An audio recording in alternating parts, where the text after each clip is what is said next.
Greg Bedard on his podcast, No Big Whoop. We're all just bored. That's why we're talking about Stefon Diggs on a boat. You agree with that, Keefe? No, I don't. I mean, and I get the overall point. We were saying this right off the rip. Like, I don't think it's the end of the world, like what he had with him and all that stuff, and just like being on a boat. But I do think when Mike Vrabel's first question is asked about it, and he has to deal with it, and it's just like time away from like any football type of topic. I don't know how you can look at it and say it's nothing. You know, like it's this video that's been picked up a million times. I don't think you like release the guy or anything, and that, who knows if there's even going to be like league penalties. But he's like one of your veteran guys that you brought in that I think you thought you wouldn't have to worry about anything. And like before he even plays a game, before he even plays like a full padded practice, you're already dealing with that. So I think it's more the headache factor for Vrabel than it is like, oh, what's in peak cocaine? Like, but Bedard brought up, and it wasn't in that clip, but a separate portion, he talked about the league really can't do anything with Steph Diggs. The league doesn't even care about street drugs. Case in point, Jabril Peppers. Yeah, no, I don't think they do. So I don't think anything comes from the league. I saw Breer suggest that the reason Diggs wasn't here, and we talked about this in real time, Wednesday, whenever the story first came out, whether or not it was Vrabel who asked Diggs to stay away. That was his supposition. I highly doubt that, just judging on the way that Vrabel talked about it. Yeah. But that's interesting to me. Like, are they that upset where they're like, don't even bother showing up? That doesn't ring true to me. I hope not. Listening to Vrabel, that doesn't ring true to me. But, Breer's a plugged-in guy. Yeah. So, I don't know. He's off to a bad start. I mean, I don't think it's he nothing. asked him to stay away, then that is like a really bad Yeah, and look, he's off to a bad start. I don't think it's nothing. I don't think we're just bored. I think it is a story, but if you're asking me to predict the future, I think he's going to be on the team. I think he'll be back week 4, certainly by week 5 when they play Buffalo. And when he's on the field, he'll be productive. I mean, that would be my prediction. Yeah, obviously I'm more worried about the knee than I am, what he does on boats and things like that. But I think just it's one of these things that's become a topic for the Patriots, and Mike Vrabel has to deal with it. And you're like, you already have a room of guys that just were doing all the wrong things last year, right? And again, varying degrees. Like, it's not like criminal things that they were doing, but it was just eye rolls and like head scratches. And you're like, what is this guy saying now?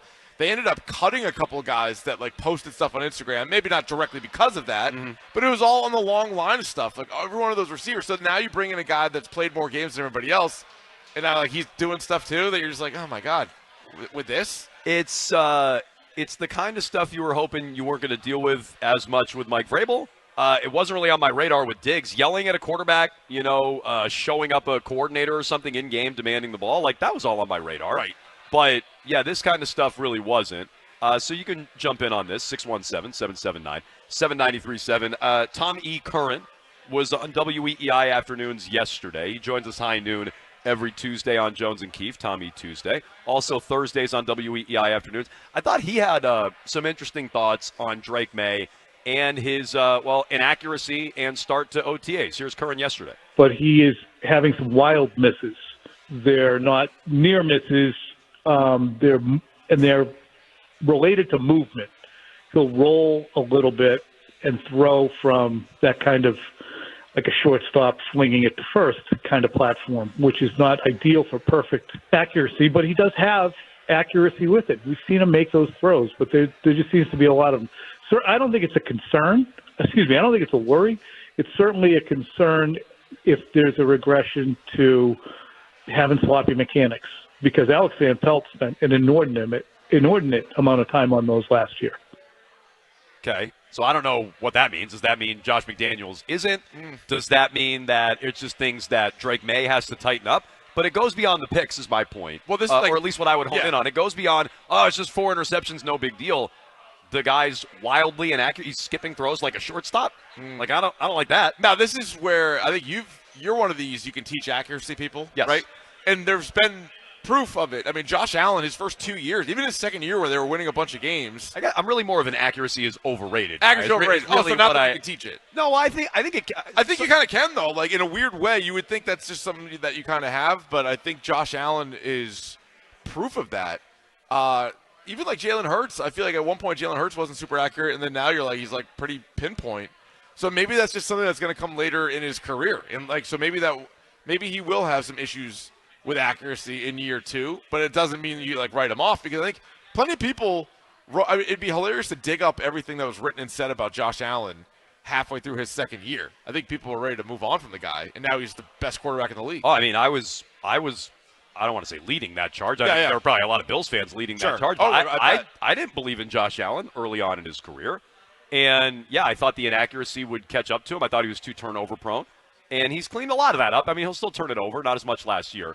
But no, I mean, that's the kind of thing you can see out of some of these guys. 617-779-7937. Now, this is Ray in Boston, not to be confused, I don't think, with Ray in Cumberland, who I know is here. Hello, Ray. Hello. Hey, hi, Ray. Hey, so yeah, I just want to speak on the behalf of the New England fans. Like, I don't care what Diggs does on a boat. Like, I don't care. My point I related to is, like, Lawrence Taylor during halftime was doing some pretty crazy stuff. I'm not going to say what it was on the radio for you guys' sake, because I don't want to get dumped out of, but yeah, what are we going to do? Take Lawrence Taylor out of the Hall of Fame? Okay, well, I don't think we're asking for that, but Ray, do you care that he's not at OTAs? No, I don't care. Guy's a great football player. Apparently the Patriots care, but I also want to kind of just jump in on this Drake Maye thing. And, like, yeah, it's got me real worried, because last time I checked, they don't say, oh, Patrick Mahomes threw 4 interceptions and is skipping throws off in OTAs. Like, whether the receivers can get open or not, right? That's one thing. It's like, man, these guys are clamped. Maye has nowhere to go. But, like, yeah, I agree with that to an extent. Like, I was talking about this with Wiggy earlier. He's like, oh, well, it's OTAs. Like, we've read about guys with bad starts. I'm like, I don't remember reading too much about 4 interception days. No. Like, that's an especially bad day. And I also look at it different. Like, an established guy, like the caller brought up Patrick Mahomes. Like, whatever, he could skip a throw in OTAs. Nobody would care. Like, if you're established, OTAs matter less. And so I guess that's where, when you go back to Steph Diggs, you're like, well, he himself is established, but is he established with this team? Is he established with this quarterback, right? Like, that's different. It's a different team. So that's why I think you make the argument for Steph Diggs should be there. Yeah, I mean, look, I care that he's not at OTAs. Yeah. Like, I don't really care about what happened on the boat. I care if he gets disciplined. Like, I care if the league has to step in and he can't be out there. But that's ultimately what I care about. Is he on the field? Is he out there? Is he going to be himself? And when the caller says he's a great player, well, he was. Yeah. He's coming back from an injury. He's going to be 32 in the middle of the year. So, I mean, he was a great player. No one's arguing that. Is he still going to be a great player? And is he doing everything it takes to get out on the field? Like, that would be my skepticism with this story, and that's why I care about it. Yeah, and I still don't know if it was a planned like, was he planning on missing this way before the video came out? But listening to Vrabel, do you think it sounded like it was planned? No. It doesn't sound like it. I mean, I don't know. I'll stop to saying I don't know, but it doesn't sound planned. No, but reading between the lines on Vrabel, it's impossible for me to know whether Vrabel told him to stay away. I think Vrabel would rather have him there. That's what I think. I don't think Vrabel asked him to stay away either. Vrabel sounded like he absolutely wanted him there, so I agree with that. Yeah. Yeah. So I mean, they just gotta get the guy out there, and like where this goes from here. I mean, I don't know. I mean, the knee is still the utmost important thing. Like, is he gonna be ready week 1, 2, 3, 4, 5, regardless of what else he's been dealing with right now? Well, and we talked about this before, but Kendrick Bourne and Diggs is a way better player, or at least was, and has been for his career. When Bourne came back last year, he didn't come back until October. Yeah. And when he came back, he wasn't the same player he was pre-injury. I mean, Bourne barely did a horrible game. He barely did anything last year, and he was even eased into it a little bit. So I'd expect some of that with Diggs when he comes back, which is why I can't just excuse away the offense not doing anything without Diggs out there. The caller's right. Ray in Boston's right. Like, he's still going to be throwing to Pop Douglas. He's still going to be throwing to, I guess Mac Hollins and Kyle Williams are newer guys. Maybe Booty. Players like this. I hope not Javon Baker. I hope not Jalen Polk. But if Diggs isn't ready and he's not rehabbing the way he should be and he's not out there week 1, that's your receiving core. That stinks. It does stink. So does he still get the receivers are bad excuse? If Diggs isn't playing. I'm not giving it to him, no. Yeah, but it's pretty bad. Now, like Mahomes. I mean, let's see let's see if Williams can play. But maybe if Williams can't and Diggs is way behind schedule, maybe.